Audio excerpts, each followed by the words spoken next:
This is an Army Today Extra, an interview with the commanding General of U.S. Army Central, Lieutenant General James Lovelace.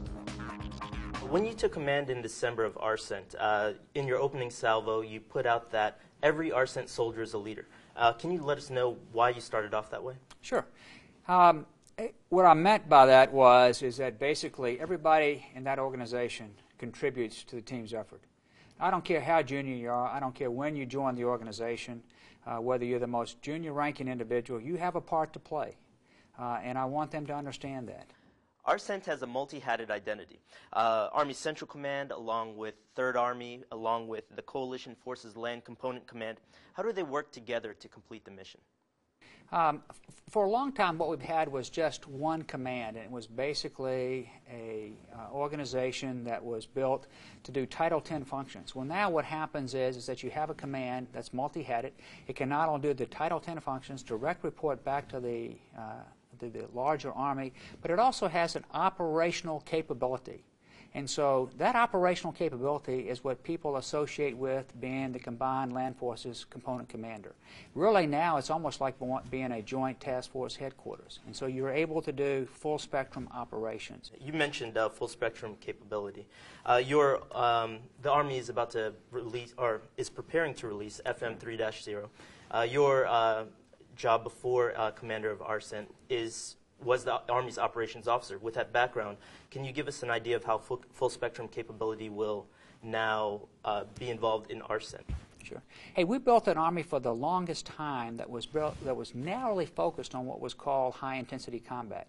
Now what happens is, and what you see in FM 3.0 when it talks about full spectrum operations, basically now what you have is an Army that can not only do just high intensity, but it can also do the lower spectrum such as counterinsurgency. It stops before you get to peace operations. And so when we say full spectrum, it can cover the left to right deflection limits of counterinsurgency to high intensity. And then what you're able to do, you're able to then adjust between what are combat ops, offensive operations, defensive operations, or as importantly now, stability operations. What is ARCENT's warfighter capability at this time frame? Is it going to, and what is it going to be in the future? Sure. Right now, basically, what we do at U.S. Army Central Command is that we support Iraq, we support Afghanistan. We do that logistically, and that's basically how we support those two theaters. But in the future, what you want to be able to do is you want to be able to have a headquarters, and that's why I say the Army is making an investment. It's making an investment as an Army Service Component Command. We're defining then the future of what that commitment is going to be in this theater. So we're going to provide Central Command, specifically Admiral Fallon, which is a headquarters that can command and control, be deployable at a moment's notice.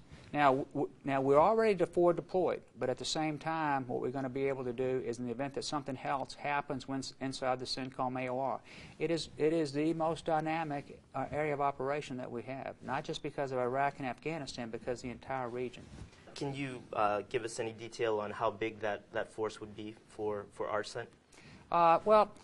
Basically, we generally, in the public domain, you know, the force that we have right now that deployed that supports Iraq and Afghanistan runs about 6,500. But, you know, you're really asking a question that would be driven by the kinds of missions. We could do anything from a humanitarian, we could do something on a small scale, a lesser regional conflict, or we could do a high-intensity conflict, you know, like we did in the March to Baghdad in 2003. You had mentioned that this is an opportunity for ARCENT to break trail. What does that mean? Sure. When I say we're breaking trail, we're the first one. We're the first one to meet its initial operating capability, and we'll be the first one to meet its full operational capability. Hey, I'm saying we're breaking trail. I'll tell you what, we got a couple of great teammates, both out of Europe and out of the Pacific, who are helping us understand, because they are now beginning to transform also. They're just a little bit behind, but it doesn't mean that they're not helping. So we're all doing this together. What are your top priorities as ARCENT Commander, and where is ARCENT going in the future? Priorities are very simple. We're going to do the mission. We're going to protect the force. And doing the mission, what we're going to do is continue to provide great sustainment for Iraq and Afghanistan. We're going to continue to engage across the theater to provide the conditions in the event that we have to do this someplace else. But as importantly, we're going to grow our full spectrum operational capability. And we're going to do that by this summer. And so that's the mission. Protect the forces. We're going to continue to grow great leaders and who understand Army values, who understand the Army standards. At the same time, part of that protect the force is taking care of families. Cool.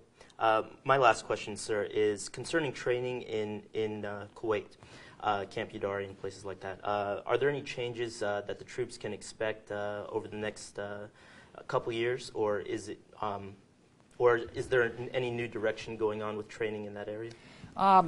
What we do at Camp Udari and up at the Udari Range Complex, it's a wonderful facility. And when people travel through as they are going en route to specifically Iraq, we provide them an opportunity because a lot of times what's happened is that they have shipped their equipment several months in advance. And so the last time they've had an opportunity to train. So we give them a chance to shoot their weapons. They get to see the latest in the IEDs. We give them a chance to do a lot of training while they're up there.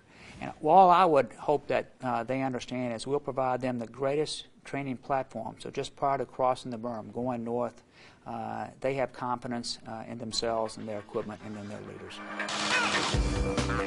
That's an Army Today Extra from the Soldiers Media Center in Washington.